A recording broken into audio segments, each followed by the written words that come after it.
Fala, engenheiros! E hoje vamos para mais um vídeo da série Minuto Dyna. Esse é o 7º vídeo da série. No vídeo de hoje vamos dar seguimento ao capítulo de aquecimento. Esse é o último vídeo dessa fase de aquecimento. No vídeo de hoje vamos falar das 12 fases que deve se levar em consideração durante uma análise no software LS-Prepost. Ou seja, vamos aprender uma metodologia de trabalho no LS-Prepost, antes de colocar, propriamente dito, a mão na massa. A primeira coisa que deve se levar em consideração numa análise dentro do software LS-Prepost é a definição da geometria. E eu chamo de geometria um CAD 3D. Por que eu digo um CAD 3D? É até meio engraçado, mas já aconteceu comigo de enviarem um CAD 2D solicitando que fosse feita uma análise numérica desse componente em 2D. Enfim, como já comentei anteriormente, dentro do LS-Prepost podemos importar uma geometria 3D, ou se for algo muito simples, podemos realizar a modelagem desse componente dentro do próprio software, mas somente se for algo extremamente simples. O segundo passo dentro da metodologia de análise numérica é feita a geração da malha do componente que será avaliado.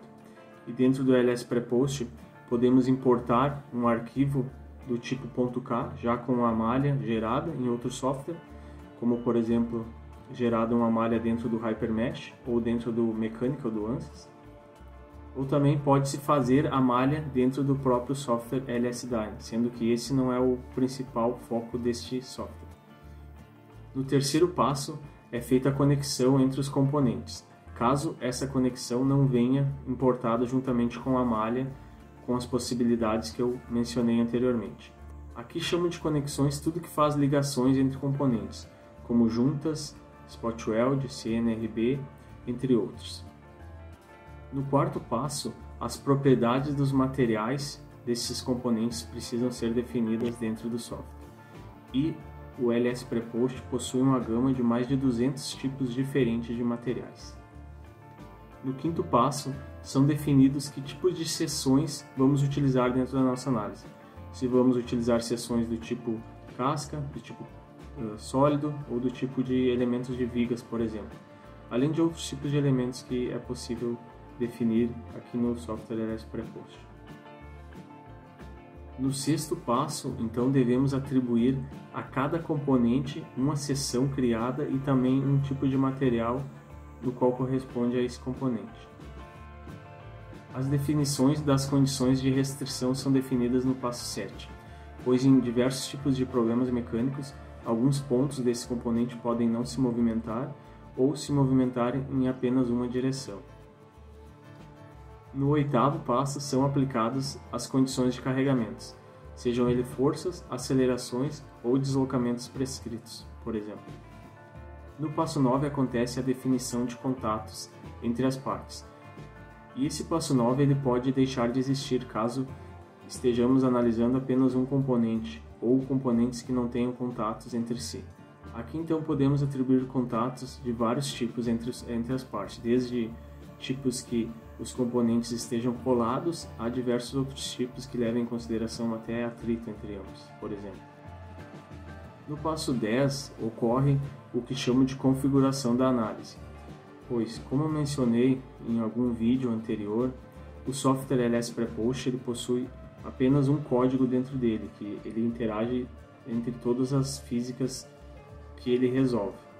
Então aqui a gente deve definir o tempo de análise, como por exemplo, e também a gente deve dizer para ele que tipo de análise a gente quer resolver. Se é uma análise do tipo explícita, que é o padrão, é o default do software, ou se a gente quer resolver uma análise do tipo implícita, como por exemplo, além de todos os outros tipos de análise que a gente pode resolver dentro do software. Uma vez que o modelo é completado, o pacote de análise é acionado. Então nesse passo 11 acontece a solução do problema, onde o software, no caso o LS-Prepost, ele irá automaticamente montar a matriz de cada elemento, montar a matriz do sistema global e reduzir a matriz global com o uso de condições de contorno e, por fim, então, resolver o sistema. No passo 12, que é o de pós-processamento, o objetivo dele é fornecer ao usuário uma visualização gráfica mais clara possível da solução obtida no passo 11. É onde a computação gráfica atua de forma importante dentro do análise de elementos finitos. Vários modos de visualização são oferecidos nos pacotes de análise, dentre eles plotagem de deflexão, plotagem de tensão, animações, entre outros. Nesse ponto, é importante enfatizar que a análise de elementos finitos gera resultados coloridos e que essa escala de cores ela representa, na maioria das vezes, o maior valor da unidade que está sendo destacada na cor vermelha e o menor valor na cor azul. Mas devemos ter muito cuidado aqui. E por que devemos ter muito cuidado? Porque essa escala a gente pode inverter se a gente quiser, a gente pode deixar ao contrário, então isso pode gerar alguma confusão, principalmente quando a gente for apresentar os resultados. Então deve-se ter muito cuidado com isso. Bom pessoal, então chegamos ao fim dessa segunda fase de aquecimento. Propriamente dito, chegamos ao fim desse vídeo 7. E na próxima fase, que é a fase de mão na massa, vamos começar a explicar cada uma dessas 12 fases de forma detalhada para que podemos fazer do zero uma análise numérica e quando a gente chegar lá no passo 12, a gente vai estar com o resultado do nosso componente. Um abraço, muito obrigado pela atenção e até a próxima.